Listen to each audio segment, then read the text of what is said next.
Shalom kekasih Tuhan, kita bersama lagi di dalam Renungan Roti Hidup.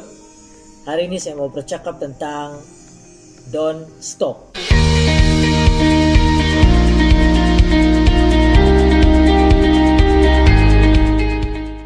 Renungan Roti Hidup hari ini adalah kesinambungan topik kita yang semalam, yaitu finisher.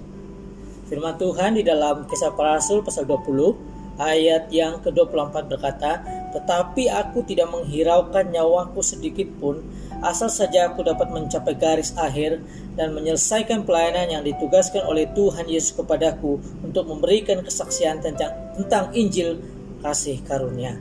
Hari ini kita akan sambung tentang perkataan Paulus bila dia mengatakan, "Tetapi aku tidak menghirau nyawaku sedikit pun." Dan yang kedua, bagaimana kita dapat menyelesaikan larian iman ini. Paulus, dia tidak menghiraukan nyawanya demi untuk mencapai garis akhir dan menyelesaikan pelayanan, memberi kesaksian tentang Injil kasih karunia Allah. Kalau Anda mau tahu bagaimana terancamnya nyawa Paulus ketika dalam pelayanan, Anda boleh lihat itu di dalam 2 Korintus pasal 11 ayat 23 hingga ayat yang ke-33. Bunyinya seperti gila rohani, bukan? Tetapi mereka mengabarkan Injil tanpa takut kehilangan nyawanya, bukan karena sebuah kegilaan atau sedang stres akan hidup, tetapi semangat ini didorong oleh kasih akan Allah dan kasih akan jiwa-jiwa. Dan karena kasih yang semacam ini jugalah yang telah mendorong 3 pemuda ini, yaitu Hudson Southwell, Frank Davidson, dan juga Kerry Tolley, meninggalkan benua Australia, melangkaui comfort zone mereka, masuk ke tanah suku pemegang kepala yaitu bangsa Borneo.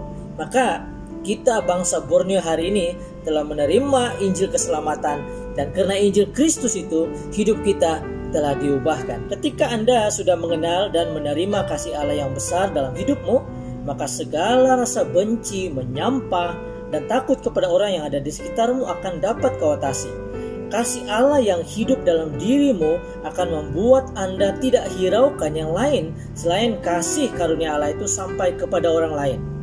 Paulus merasakan situasi ini yang sama ketika dahulu. Dia bangga menjadi sebagai seorang bangsa Israel dari suku Benyamin, orang Yahudi asli, orang Farisi. Seorang Farisi yang menganiaya pengikut Yesus Kristus. Tetapi apa yang dahulu merupakan keuntungan bagiku, kata Paulus, sekarang kuanggap rugi karena Kristus. Malahan segala sesuatu kuanggap rugi karena pengenalan akan Kristus Yesus, Tuhanku, lebih mulia daripada semuanya. Oleh karena dialah aku telah melepaskan semuanya itu dan menganggapnya sampah, supaya aku memperolehi Kristus. Filipi 3 ayat 5 hingga 8. Kenapa pengenalan akan Kristus Tuhan itu jauh lebih bernilai dari apa yang dianggap menilai oleh dunia ini? Sehingga dia sanggup melepaskan apa yang dibanggakan selama ini. Saya melihat dan mendengar kesaksian hamba-hamba Tuhan yang sungguh dipakai Tuhan hari ini, itu bermula karena kegilaan cintanya akan Kristus Yesus Tuhan. Sehingga mereka sanggup melepaskan posisi mereka, jawatan mereka, bahkan bisnis mereka. Persoalannya sekarang, sanggupkah Anda melepaskan apa yang kau sangat suka atau yang kau anggap itu sangat bernilai, mungkin seperti kerjayamu atau bisnismu, atau bagi pemuda-pemudi yaitu percintaanmu kepada pasanganmu yang bertentangan dengan prinsip kebenaran firman Tuhan? Sanggupkah Anda melepaskan yang disukai, dinilai tinggi oleh dunia ini demi menyelesaikan tugas pelayanan yang telah dipercayakan Tuhan Yesus kepadamu untuk memberi kesaksian tentang Injil kasih karunia Allah? Kenapa kita perlu sampaikan tentang Injil kasih karunia Allah ini kepada dunia? Karena dunia berusaha sendiri melalui agama demi mendapatkan keselamatan. Agama atau melakukan rutinitas keagamaan tidak menyelamatkan, tetapi hanya melalui Yesus Kristus. Yohanes 14 ayat 6. Dan sebab karena kasih karunia kamu diselamatkan oleh iman. Itu bukan hasil usahamu, tetapi pemberian Allah. Itu bukan hasil pekerjaanmu. Jangan ada orang yang memegahkan diri. Efesus 2 ayat 8 dan 9. Jelas kita ini diselamatkan oleh Injil kasih karunia Allah, bukan karena rutinitas keagamaan ataupun usaha perbuatan baik kita. Bagaimana kita harus selesaikan larian iman ini? Ayat seterusnya berkata, selesaikan tugas pelayanan yang telah dipercayakan Tuhan kepada Anda dengan memberikan kesaksian tentang Injil kasih karunia Allah. Yang paling dekat dengan dirimu adalah cara hidupmu. Itulah kesaksian tentang Injil kasih karunia Allah melalui Kristus. Apakah cara hidup seharianmu sedang mencerminkan kasih karunia Allah? Siap mengampuni dan tidak berdendam? Atau tiada beza dengan dunia ini? Apakah Anda hidup oleh kasih karunia Allah atau rutinitas keagamaanmu, usahamu? Hukum Taurat memberitahu kita apa yang harus dilakukan.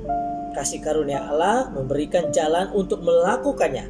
Hukum Taurat memberitahu kita apa itu dosa. Kasih karunia mengampuni dosa. Hukum Taurat memperlihatkan ketidakberdayanya manusia.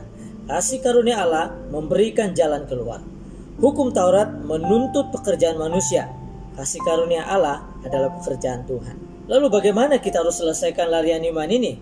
Dengan menyelesaikan tugas pelayanan, memberitakan kesaksian tentang Injil kasih karunia Allah, bahwa keselamatan tidak ada di dalam sesiapa pun juga selain di dalam Dia, Yesus Kristus. Sebab di bawah kolong langit ini tidak ada nama lain yang diberikan kepada manusia yang olehnya kita dapat diselamatkan. Kisah Para Rasul pasal 4 ayat 12. Bukan agama atau usaha perbuatan amalan baik manusia. Memang kita dituntut untuk berbuat baik, Galatia pasal 6 ayat 9 dan 10. Tapi bukan itu yang membawa kita kepada keselamatan, tetapi hanya melalui Yesus Kristus. Saudara, bunyinya macam berat dan susah juga untuk menyelesaikan larian iman kita ini, kan? Tetapi kamu masih ingatkah kisah Derek Redmond semalam? Sambil dia berlari terenjek-enjek kesakitan untuk sampai ke garis akhir, tiba-tiba ayahnya datang kepadanya dan membantu dia untuk menyelesaikan larian pertandingannya sehingga Derek berjaya sampai ke garisan penamat. Samalah juga dalam larian iman kita ini.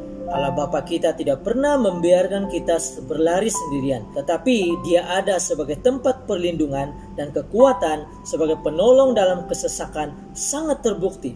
Mazmur 46 ayat 1. Aku menyertai kamu senantiasa sampai pada akhir zaman. Matius 28 ayat 20. Bahkan di hari tuamu pun Dia Tuhan yang akan menyertai Anda sampai memutih rambutmu. Aku akan menggendong kamu. Aku telah melakukannya dan aku mau menanggung kamu terus. Aku mau memikulmu, menyelamatkan kamu. Yesaya 64 ayat 4. Tetapi Anda harus terus dan tetap berlari. Don't stop, don't give up. Teruskan larian imanmu sampai Anda mencapai ke garis penamat. Kamu rasa diberkati oleh renungan firman Tuhan hari ini? Silalah tekan button like, atau jika Anda ada sebarang pertanyaan, sila tinggalkan pertanyaan Anda di bagian komen dan saya akan menjawabnya. Stay safe, stay blessed. Tuhan Yesus memberkati.